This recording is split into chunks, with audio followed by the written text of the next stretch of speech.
You truly are amazing.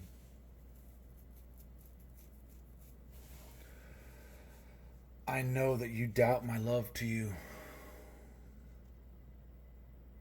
and I would too, um, if I had been through what you've been through. But that's okay. I know and I trust that God will show you. Either God will show you or He won't, right?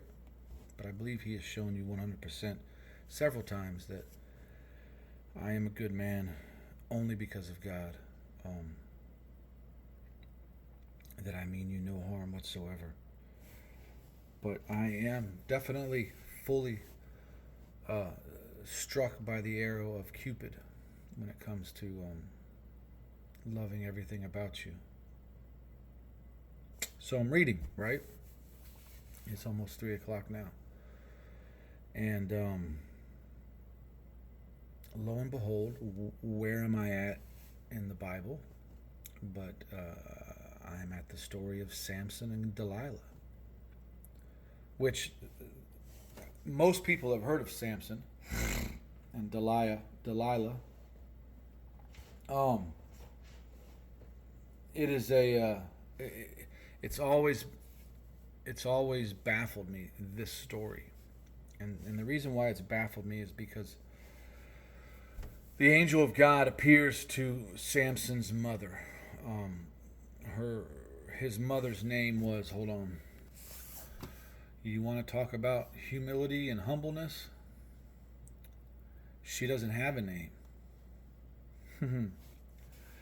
She's referred to strictly as Manoah's wife. Manoah was Samson's mother's husband. Manoah was his name. She is not named in the Bible. She cries out to God in a very secret way. She can't have children. She's barren.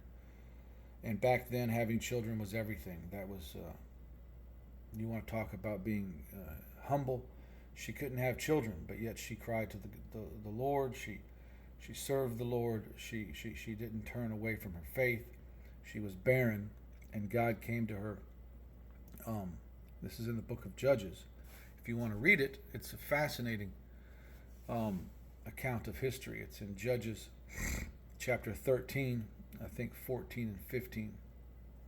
It's what's considered to be the story of Samson and Delilah. But the story has always baffled me because Samson, an angel of God comes down and talks to Manoah's wife. We don't know her name. We never knew her name. Says, hey, I've heard your cry. You will have a son, and he's going to be a Nazarite. Imagine that. We were just talking about that the other day. He's going to be a Nazarite. So while you're pregnant, don't drink. Don't eat anything of the vine. Keep yourself pure. And she says, absolutely. She actually goes and grabs her husband and says, hey, I've been visited by this angel of God. And of course, the angel of God is gone. She prays to God and say, please come back so that I can show my husband that I'm not crazy. The angel of the Lord appears to her husband and her. They give. He repeats his commands. Don't drink or do anything unholy while you are pregnant with this man. Anyways, her husband sees it. They give an offering, and the angel disappears. And Samson is born.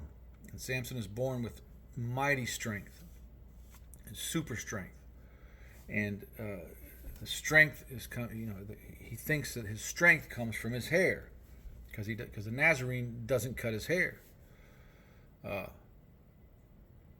It's kind of like fasting, but it's in a different way. So the story starts off incredibly, to me, weird, different at least.